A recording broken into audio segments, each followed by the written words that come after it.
నమస్తే అండి. కొత్తగా ఏసీ తీసుకోవాలనుకుంటున్న వాళ్ళు ఈ వీడియో తప్పకుండా చూడండి.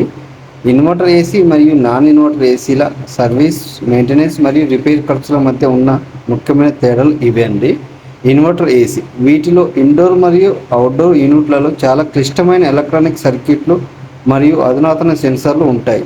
ఇందులో ఏదైనా సమస్య వస్తే దాన్ని గుర్తించడానికి మరియు బాగు చేయడానికి ప్రత్యేకమైన నైపుణ్యం కలిగిన టెక్నీషియన్లు కావాలి.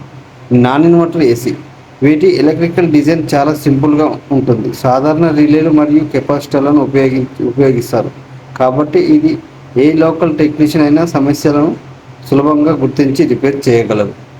ఇన్వర్టర్ ఏసీ వోల్టేజ్ హెచ్చుతగ్గుల వల్ల లేదా పురుగులు పాముల వల్ల పీసీబీ బోర్డు పాడైతే దాన్ని మార్చడానికి చాలా ఎక్కువ ఖర్చు అవుతుంది. బ్రాండును బట్టి దీనికి 15,000 నుంచి 20,000 కంటే ఎక్కువ ఖర్చు అయ్యే అవకాశం ఉంటుంది. నాన్ ఇన్వర్టర్ ఏసీ ఇందులో ఉండే కెపాసిటర్లు, ఫ్యాన్ మోటార్లు మరియు బేసిక్ రిలేలు మార్కెట్లో చాలా తక్కువ ధరకే లభిస్తాయి. వీటి రిపేర్ ఖర్చు సాధారణంగా 1000 నుండి 2000 లోపే ఉంటుంది. ఇన్వర్టర్ ఏసీ దీనికోసం మీరు పూర్తిగా కంపెనీ ఆథరైజ్డ్ సర్వీస్ సెంటర్ పైనే ఆధారపడాల్సి ఉంటుంది. ఎందుకంటే ఆయా కంపెనీల ప్రత్యేక పీసీబీ బోర్డు మార్కెట్లో అంత సులభంగా దొరకవు కాబట్టి. నాన్ ఇన్వర్టర్ ఏసీ దీనికి ఆ ఇబ్బంది ఉండదు. విడిభాగాలు మార్కెట్లో సాధారణంగా దొరుకుతాయి కాబట్టి మీకు నమ్మకమైన ఏ లోకల్ ఏసీ టెక్నీషియన్తోనైనా తక్కువ ఖర్చుతో సర్వీసింగ్ చేయించుకోవచ్చు.